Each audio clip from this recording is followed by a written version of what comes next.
হরে কৃষ্ণ। আমি অনন্তকোটি সাধুগুরু বৈষ্ণবদের শ্রী চরণকমলে আমার সচ্ছ্রদ্ধ প্রণাম জানাই। তো আজকের ভিডিওর বিষয় হচ্ছে ভগবত ভক্তের সেবার কি ফল, অর্থাৎ ভগবানের শুদ্ধ ভক্তের যদি আমরা সেবা করি তাহলে তার কি ফল। তো এই বিষয়ে মহাদেব পার্বতীকে বলছে, পদ্মপুরাণে এটি উল্লেখ করা হয়েছে যে, হে দেবী, যদি কেউ ভগবানের সেবা করে, ভগবানের সেবাটাই সর্বোত্তম, কিন্তু কেউ যদি ভগবানের শুদ্ধ ভক্তের সেবা করে তাহলে সেটা তার থেকেও বড়। তো এই বিষয়ে শ্রীমদ্ ভাগবতে আরও বলা হয়েছে, যদি আমরা কোনো ভগবত ভক্তকে দর্শন করি, তার পাদপদ্মে স্পর্শ করি, তাকে বসার জন্য আসন প্রদান করি, তাহলে সপরিবারে মুক্ত হওয়া যায়।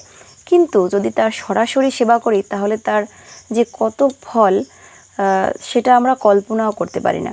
তো এই বিষয়ে আদিপুরাণেও ভগবান শ্রীকৃষ্ণ স্বয়ং অর্জুনকে বলছে, হে অর্জুন, যিনি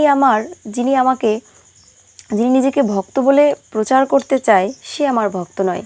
যিনি আমার ভক্তের অধীন, যিনি আমার ভক্তের সেবা করে, তাকে বসার জন্য আসন প্রদান করে, তার সেবা করে, তাহলে সে আমাকে অচিরেই লাভ করতে পারে। যিনি আমার ভক্তের ভক্ত তিনি হচ্ছে যথার্থ ভক্ত। তো এর মাধ্যমে আমরা বুঝতে পারি যে ভগবানের ভক্তের সেবা করার যে কত ফল সেটা আমরা কল্পনা করতে পারি না।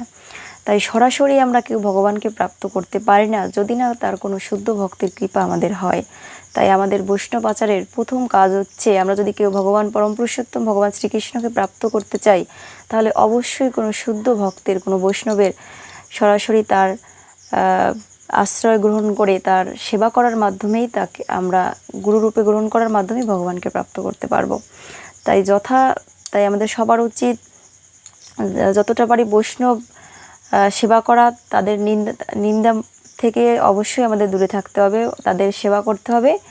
তো এইভাবেই আমরা ভগবানকে প্রাপ্ত করার মাধ্যমে দুর্লভ মনুষ্য জন্মকে সার্থক করে ভগবানের দিব্য ধামে প্রত্যাবর্তন করতে সক্ষম হব। তো এই ছিল আমাদের আজকের ভিডিওটি ভালো লাগলে নিকটাত্মীয়দের নিকটে বেশি বেশি করে শেয়ার করো, যাতে করে তারাও এই বিষয়ে অবগত হতে পারে এবং এই দুর্লভ মনুষ্য জন্মকে সার্থক করে অন্তিমে ভগবানের দিব্য আলয় ভগবত ধামে ফিরে যেতে পারে। হরে কৃষ্ণ।